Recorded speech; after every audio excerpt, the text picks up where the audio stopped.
আজকের খুতবার আলোচ্য বিষয় হলো আকীদা সম্পর্কে। কারণ আমরা যারা মুসলমান, আমরা হলাম আল্লাহর তৈরি জাতের মধ্যে, আল্লাহ সৃষ্টি জাতের মধ্যে সবচেয়ে আশরাফুল মাখলুকাত হলো মানুষ। মানুষ কি আশরাফুল? আল্লাহ বলেন ওয়ালাকাদ কাররামনা বানি আদম, আমি সবচেয়ে বেশি সম্মানিত করে বানাইছি কাকে? আদম জাতিকে। আল্লাহর ভাষা, কার ভাষা? আল্লাহ। আরেক জায়গায় বলছে ওমা খালাকতুল জিন্না ওয়াল ইনসা ইল্লা লিয়াবুদুন, আর আমি মানুষ এবং জান একমাত্র বানাইছি আমার ইবাদত করার জন্য। এতে বোঝা গেল যে আল্লাহ মানুষকে একটা উদ্দেশ্যে বানাইছে, অন্য জাতির কোনো উদ্দেশ্য আল্লাহ নাই। বলে কেন বানালেন? মানুষের উদ্দেশ্যে বানাইছে। আল্লাহর উদ্দেশ্যে বানাইছে মানুষকে, আর মানুষের উদ্দেশ্যে তা আমার মাখলুকাত বানাইছে। এর মধ্যে আল্লাহ যে বলেন আদম জাতি সবচেয়ে সম্মানিত জাতি, এই আদম জাতির মধ্যে আমার যারা আছে তাদের মধ্যে সবচেয়ে বেশি সম্মানিত উম্মতে মুহাম্মদ।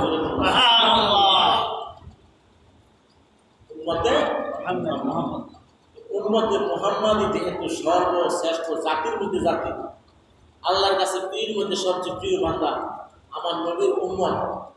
আমরা আল্লাহ তাআলা দুনিয়াতে শুরু করে জান্নাতে যাওয়ার পর্যন্ত সর্বক্ষেত্রে আল্লাহ তাআলা নবীর খাতিরে, নবীর উম্মত হওয়ার কারণে দিন মানার সর্বক্ষেত্রে আমাদেরকে অগ্রগণ্য দিচ্ছে। সুবহানাল্লাহ।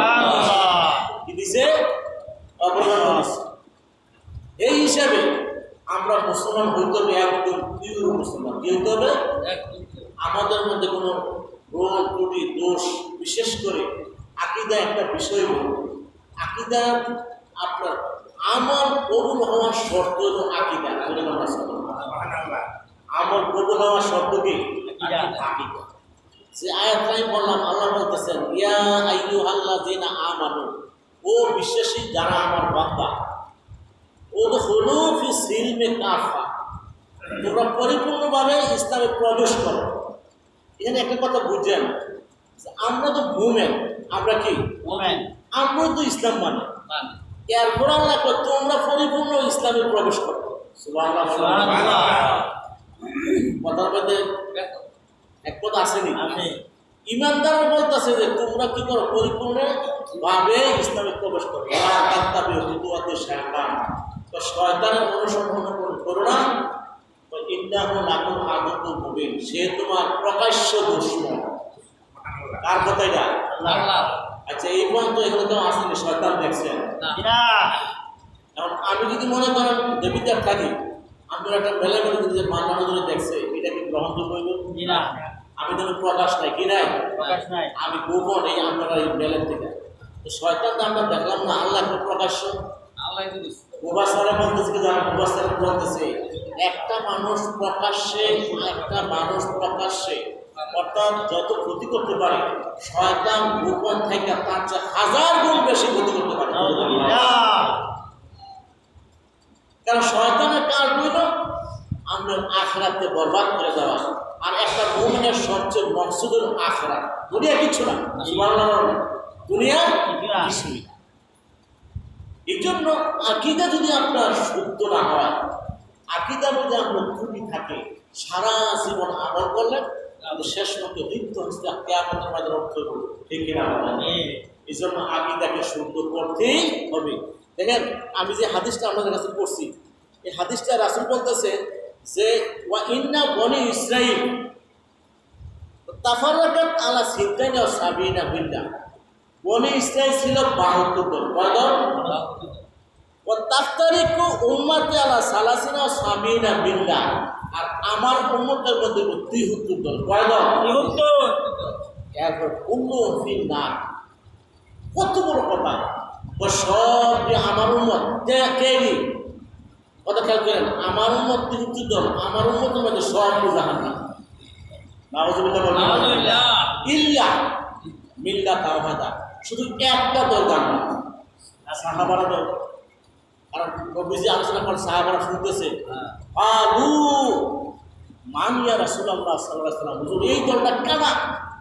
আপনার দলের মধ্যে ৭৩ উম্মতের দলের মধ্যে মানে সবাই অর্থাৎ ৭২ জনে চলে যাবে জাহান্নামে, একটা দল জান্নাতে যাবে, ওই দলটা কারা? সুবহানাল্লাহ। আল্লাহ নবী বললেন, ও আমার সাহাবারা, এই দলটা কারা তোমরা শুনতে চাও কিনা? হ্যাঁ হুজুর। আপনার উম্মতের মধ্যে নামাজ পড়বে, রোজা রাখবে, হজ করবে, যাকাত দেবে, পর্দা পুশিদা মানবে, তাসবিহ তাহলিল করবে, খানকায় জিকির করবে, মসজিদে মাদ্রাসায় দান করবে, সব কিছু করার পরেও আপনার উম্মত হবে ৭৩ দল, ৭২ দল জান্নাতে চলে যাবে, শুধুমাত্র কেবলমাত্র একটা দল জান্নাতে যাবে। তখন নবীজি সেই দলটা কোন দল? আল্লাহ বলেন, আনা মা আনা আলাইহি ওয়া সাহাবী, আমার সাহাবীরা তোমরা শুনে নাও, কিয়ামত পর্যন্ত আমি নবী বললাম ৭৩ দলের মধ্যে যেই দলটা জান্নাতে যাবে ওই দলটা হলো আমি নবী, আমার সাহাবী। আজকে আমার দেশের একদল বক্তা বলে সাহাবীদেরকে অনুসরণ করার দরকার নাই, নবীর অনুসরণ করবো। জোরে করুন আল্লাহু। মাথা কি ঢুকছে চিন্তা করে। সাহাবীদের কেন ওমর মানবে কেন? ওমর থেকে তারাবির নামাজ ২০ রাকাত বললে ওমর মানবে কেন? রাসূলের ৬ রাকাত করছে। রাসূল কি বলতেছে? মা আনা আলাইহি ওয়া সাহাবী, ৭৩ দলের মধ্যে যে একটা দল জান্নাত পাবে সেটা আমি আমার সাহাবী। আল্লাহু আকবার। আরেকটু বাড়াইছে, ওয়া ফি রিওয়ায়াতি সিনতানি ওয়া সাবুনা ফিন নার। নবীজি বলতেছে ৭২ দল জাহান্নামে চলে যাবে। আমার উম্মতের মধ্যে বনি ইসরাঈলের কথা বলে নাই। আমার উম্মতের মধ্যে ৭৩ দল হবে, ৭২ দল জাহান্নামে চলে যাবে। ওয়াহিদাতুন ফিল জান্নাহ, একটা দল হবে জান্নাতে। ওয়াহিয়াল জামাত, সেইটা হলো আমার জামাতের দল। জোরে বলুন সুবহানাল্লাহ। মুফাসসিরগণ বলেন আমার জামাত বলতে নবীজির সুন্নত তরিকা, নবীজির সুন্নত তরিকা, যারা নবীজির সুন্নত তরিকা মোতাবেক চলবে তারাই একমাত্র জান্নাতি হবে। কিন্তু বাকি উল্টো কি নামাজে হবে না? নামাজে পড়বে, রোজা রাখবে, হজ করবে, যাকাত দিবে, দান সদকা করবে, মসজিদ বানাইবে, মাদ্রাসা বানাইবে, সব কিছু করবে, শুধু আকীদার কারণে। কিসের কারণে? আকীদা। জাহান্নামে চলে যাবে। নাউযুবিল্লাহ, নাউযুবিল্লাহ। তাহলে এখন বুঝতে পারেন আকীদাটা কত বড় গুরুত্ব। আকীদাটা কত বড়। আকীদার বিষয় হলো ৬টা। কয়টা? এই ৬টা বিষয়কে আপনি বিশ্বাস করতে হবে। এটা কিন্তু আমল না। এই ৬টা বিষয় বিশ্বাসের মধ্যে কেউ যদি চুল পরিমাণও যদি কেউ বিশ্বাস ঘাটতি থাকে সে নির্ঘাত কাফের। কটা বিষয়? ৬টা বিষয়। এর মধ্যে একটা হলো যে আমানত। আপনারা জানেন যে মুফাসসিরগণ, মুহাদ্দিসগণ আমাদের সুবিধার জন্য এই ৬টা আকীদা বিভিন্ন হাদিসের কিতাবে আছিল। আমাদের সুবিধার জন্য একত্র করে একটা কালমা বানাইছে, কালিমা মুফাসসাল। নাম কি? কালিমা মুফাসসাল। আমানতু বিল্লাহ। কত কারণ বানাতে হবে? আল্লাহ। সুবহানাল্লাহ। আর বলে আল্লাহ লা শারীকা লাহু, শিরক ব্যতীত। কি ব্যতীত? শিরক ব্যতীত। আপনার যারা হিন্দু, বৌদ্ধ, খ্রিস্টান তারা কিন্তু আল্লাহ মানে না? মানে তারা যে আল্লাহর ইবাদত করতেছে এক তারা লাগে, কিন্তু তারা কেন আল্লাহকে মানার পরও তারা কেন বাতিল? তারা কয় আল্লাহ আরো বেশি অংশীদার আছে।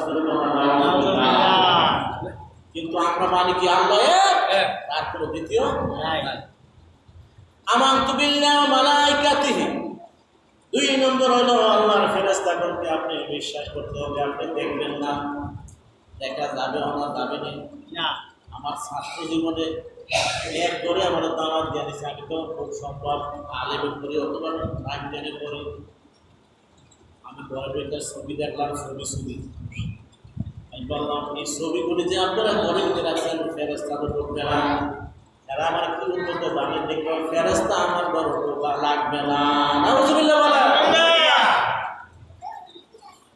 যদি আমার কোনো বান্দা এই কথা বিশ্বাস করে যে কিরামান কাতিবিন আমার 2 কাঁধের মধ্যে সকাল থেকে সন্ধ্যা, সন্ধ্যা থেকে সকাল পর্যন্ত আমার সমস্ত আমলগুলি দেখতেছে, ওই বন্দার মাধ্যমে কি আপনারা কোনোদিন গুনাহ হইতে পারে না? আপনারা তো পারেন। আমি মনে করেন আপনাদের গ্রামে যত বড় একজন দুর্দশী চোর বা ডাকা, তার পিছনে যদি দুই একজন যদি আপনার কি করে পুলিশ যদি পাহারা থাকে, কোনোদিন কি চুরি আশা করবো? বলে করলে অ্যারেস্ট। তারা আমার তদারক করতেছে আমি কত ভালো মানুষ, কিন্তু আল্লাহর বান্দাদের কথা বিশ্বাস করে যে আমার জীবনের সমস্ত আমলগুলি আমার দুই কান্দের ফেরেশতা দেখতেছে, এই বিশ্বাস যার উপরে আমরা সে কি আর ঘোরা করতে পারে বলেন না? 3 নম্বরে বললেন আমানতু বিল্লাহি মালাইকাতি ওয়া কুতুবিহি, কিতাবের প্রতি অর্থাৎ আদম থেকে শুরু করে কিতাব 4টি, আর শুধু কিতাব 104 খানা কিতাব ঈমান আনতে হবে, আর আমল করতে হবে কোরআনের উপরে। সুবহানাল্লাহ। যার কারণে আজকে বাংলাদেশে বহু খ্রিস্টান ধর্ম প্রচার করতেছে। আপনি যদি খ্রিস্টান ধর্ম প্রচার করেন তাহলে আপনার খাওয়া পড়া চিকিৎসা যত কিছু আছে সব ফিরে একটা বাড়ির মতো দেয়, শুনছি যদি। কিন্তু যদি কেউ খ্রিস্টান ধর্ম গ্রহণ করে থেকে ইমানদাররা বেঈমান। কারণ কিতাবের উপর আমার নবীর উপরে যে কিতাব নাযিল হয়েছে ওই কিতাবের উপরে আমরা করতে হবে। 4 নম্বরে রাসূলিহি, নবীদের উপরে আপনি বিশ্বাস করতে হবে। নবীদের উপরে আরো তো বিশ্বাস করতে হবে নবীদের উপরে। শেষ নবী আপনারা জানেন সারা পৃথিবীতে কাদিয়ানি নামে একটা সম্প্রদায় আছে, আসেনি? তাদের মসজিদ আছে। আমি গেছি বক্সিবাজার, খুব সুন্দর মসজিদ, আহমদিয়া মসজিদ বলা হয়েছে। তারা 5 ওয়াক্ত নামাজ পড়ে, জুমা পড়ে, হজ করে, যাকাত দেয়, ওয়াজ মাহফিল করে, কুরবানি দেয়, রোজা রাখে, সব করে। কিন্তু আজকে আমার একটা বিশ্বাস, যদি কোরআন নাজিলের যুগ হইতো আল্লাহ তার আগে কাফের করবে।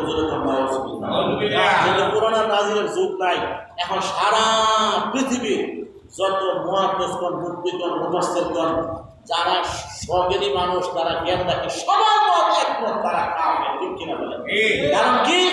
তারা একটা জিনিস খাতামুন নবীন তারা মানে না। তারা ব্যাখ্যা করে কি যে আল্লাহ খাতামুন বলতে নবী শেষ, মুহাম্মদ শেষ, এরপরে তো নবী আসবে, এই কথা আল্লাহ বলে নাই। আপনারা আমার নবী বলছেন আমরা খাতামুন নবী লা বাদা নাবিয়া, আমি হলাম শেষ নবী, আমার পরে একটা নবী আসবে না। তারা মেয়েরা মোহাম্মদ বানাই বলছে। খুব খেয়াল করে শুনেন, নামাজ পড়তেছে, রোজা রাখতেছে, হজ করতেছে, যাকাত দিতেছে, দান সদকা করতেছে, মানুষের অনেক মিসকিনকে দান করে, শুক্রবারে নামাজ করে, হজ করে, এরপরও শুধুমাত্র কেবলমাত্র আমার নবীকে শেষ নবী না আমার কারণে পৃথিবী নামক জগতে যত মহাজের মুক্তি, যত মুহাদ্দিস আছে, মুফতি আছে, মুফাসসির আছে, সব একমত তারা কাফের। বলে নাউযুবিল্লাহ। আল্লাহ রাব্বুল আলামিন আপনারা জানেন কিনা, ভারতের কুর্দাস পরে আহমদ কাদিয়ানি, গোলাম আহমদ কাদিয়ানি, সে নবী দাবি করেছিল। আল্লাহ রাব্বুল আলামিন পৃথিবীর মানুষকে তারা বোঝাইয়া দিয়েছেন আমার নবীর থাকাকালীন অনেকেই নবী দাবি করছিলেন, কিন্তু তারা প্রকাশ করতে সাহস পায় নাই। আমার নবী যখন ইন্তেকাল করলেন, দুনিয়াতে বিদায় নিয়ে গেলেন, তখন তার নবী দাবি করছে হযরত আবু বকর রাদিয়াল্লাহু তাদেরকে দুনিয়াতে বিদায় করে দিয়েছে। আপনার মুসলমান হয়ে গেছে। কিন্তু গোলাম আহমদ কাদিয়ানি ভারতের কুর্দাস পরে যখন সে নবী দাবি করল, আল্লাহ রাব্বুল আলামিন সারা পৃথিবীর মানুষকে নজির দেখাইয়া দিলেন। তার যেই দিন শেষ দুনিয়াতে বিদায় নিয়ে যায়, অন্তিম সজ্জা হয়, ওই দিন সে নাকি বাথরুমের মধ্যে ঢুকছে। বাথরুমে ঢোকার পরে আল্লাহ রাব্বুল আলামিনের কুদরতে পুরো বাথরুমটা ওই নিচে দিকে ডাইবে, সে পানি ওই ময়লা টাঙ্কির ভিতরে ঢুকে গেছে। তারা কয় কি জানেননি যে আল্লাহ তাআলা তার নবীকে কবুল করছে বাথরুমের ভিতরে, এইখানে সমাধি বজরে পড়ে। নাউযুবিল্লাহ। চিন্তা করেন, শুধু খালি এতটুকুই যে নবী শেষ নবী। আমি ওই দিন আপনাদের বলছিলাম আমাদের প্রথম বা দ্বিতীয় জুমা, যে এই মুসলমান একজন আলেম হইয়াও শুধু একটা ফরজ না মানার কারণে মৃত্যুর পরে সে চলে গেছে খ্রিস্টান মহিলার কবরে, আর খ্রিস্টান মহিলা চলে আসছে তার কবরে। তো খ্রিস্টান মহিলা মুসলমান কবরে আইলো আর মুসলমান খ্রিস্টানের কবরে গেল, কারণ একটাই, সে 100 না, না মনে করেন 99 অর্থাৎ 99% মানত সরাসরি, একটা মানে নাই কি ফরজ গোসল মানে নাই। সে বলতো যে খ্রিস্টানদের ফরজ গোসলটা ভালো, কারণ খ্রিস্টানের ফরজ গোসল যদি হয় তাহলে শুধু যেই জায়গাটা যেই কারণে ফরজ হয়েছে ওই জায়গাটা দুই সারবো, মাইজা পরিষ্কার গোসল করা লাগবে না। এইটা হলো খ্রিস্টান ধর্মের নীতি, ফরজ গোসল বেলা। মুসলমান হইতো আমরা মুসলমানরা কেন মাঘ বাইশের মধ্যে গোসল করবো? খ্রিস্টানের যে ধর্মের ফরজ গোসলটা ভালো, এই জন্য আল্লাহ তাআলা খ্রিস্টান বানাইয়া তারা খ্রিস্টান মহিলার কবর নিয়ে গেছে, আর ওই খ্রিস্টান মহিলার মুসলমান বানাইয়া মুসলমান আলেমের কবর ঢুকাই দিয়েছে। আল্লাহু আকবার।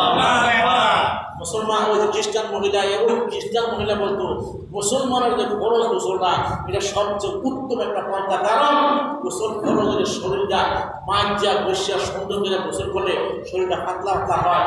আর আমাদের খ্রিস্টান ধর্মে যে যেই গোসলের যে সিস্টেম, শুধু যেই কারণে গোসলের ওই অঙ্গটা দুই সারে, ওই হাত পা দুই সারে, আমার কি লাগে।